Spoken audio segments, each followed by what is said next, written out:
মা বোনেরা ভালো করে শুনবেন, রাসূলুল্লাহ সাল্লাল্লাহু আলাইহি ওয়াসাল্লাম বলছেন সিনফান মিন আহলিন নার, সিনফান মিন আহলিন নার, দুই শ্রেণীর জাহান্নামী আছে, লাম আরাহুমা, রাসূলুল্লাহ সাল্লাল্লাহু আলাইহি ওয়াসাল্লাম বলছেন আমি এদেরকে এখনো দেখিনি। এইখানে মহিলাদের জন্য মেসেজ আছে, আমাদের জন্য মেসেজ আছে। রাসূল সাল্লাল্লাহু আলাইহি ওয়াসাল্লাম বলছেন সিনফান মিন আহলিন নার, দুই শ্রেণীর জাহান্নামী আছে, লাম আরাহুমা, যাদেরকে আমি দেখিনি, কওমুম মাহুম, এমন এক জাতি, এমন এক গোষ্ঠী যাদের হাতে গরু পরিচালনা করার লাঠি যেরকম থাকে, যারা গরু পালে ওই গরু পালার লাঠি তাদের হাতে থাকবে, ইয়াযরিবুনা বিহান নাস, এই লাঠি দিয়ে তারা মানুষদেরকে অন্যায়ভাবে মারবে, অন্যায়ভাবে প্রহার করবে, অন্যায়ভাবে হত্যা করবে। এই এক শ্রেণীর মানুষ যারা জাহান্নামী, স্পষ্ট যারা জাহান্নামী, তাদের হাতে গরু পালনের লাঠি থাকবে, এই লাঠি দিয়ে তারা মানুষকে অন্যায়ভাবে প্রহার করবে। এদেরকে আমি দেখিনি, এরা জাহান্নামে যাবে, এক শ্রেণীর। দুই নাম্বার, ওয়া নিসাউন, এমন মহিলা, কাসিয়াতুন, কাপড় পরিধানকারী, আরিয়াতুন, কিন্তু উলঙ্গ, কাপড়ও পরিধান করে আবার কি উলঙ্গ। কাপড় পরিধান যে করে ও আবার উলঙ্গ হয় কিভাবে? দেখেন না বর্তমানে মেয়েদের কাপড়, যেই রকম কাপড় দেখলে বোঝা যাবে না যে সে কাপড় পরেছে, দেখা যাচ্ছে সে কাপড় পরেছে কিন্তু আসলে সে কাপড় পরে নাই, উলঙ্গ একটা। জামা গায়ে দিয়েছে কিন্তু মাথায় কাপড় নাই, মাথায় ওড়না নাই, বুকে ওড়না নাই।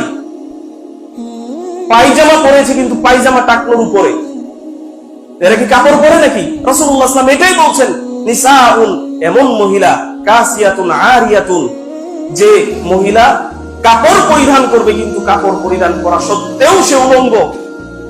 মুমিলাতুন, তারা পুরুষদেরকে তাদের দিকে আকৃষ্ট করবে।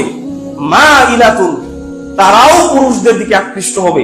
রাস্তাঘাটে যখন চলাফেরা করবে তখন পুরুষের দিকে তারা আকৃষ্ট হবে, আর পুরুষদেরকেও তাদের দিকে আকৃষ্ট করবে।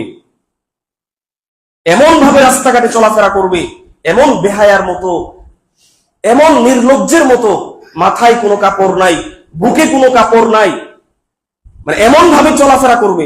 রাসূলুল্লাহ সাল্লাল্লাহু আলাইহি ওয়াসাল্লাম এটাই বলছেন যে তারা পুরুষদেরকে আকৃষ্ট করবে এবং তারাও পুরুষদের দিকে আকৃষ্ট হবে। রাসূলুল্লাহ সাল্লাল্লাহু আলাইহি ওয়াসাল্লাম বলছেন লা ইয়াদখুলনাল জান্নাহ, এই সমস্ত মহিলারা জান্নাতে প্রবেশ করবে না।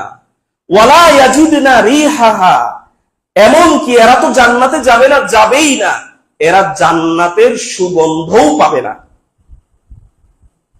ফাইন্না রিহাহা লা ইউজাদু মাসিরাতি কাযা ওয়া কাযা, যদিও জান্নাতের সুগন্ধটা অনেক অনেক দূরের পথ থেকে মানুষ সুগন্ধ পাবে জান্নাতের, জান্নাতের সুগন্ধটা মানুষ অনেক অনেক দূর থেকে পাবে, কিন্তু এই সমস্ত যারা মহিলা, এরা জান্নাতে তো যাবে না, যাবেই না, এরা জান্নাতের সুগন্ধটা পর্যন্ত পাবে না।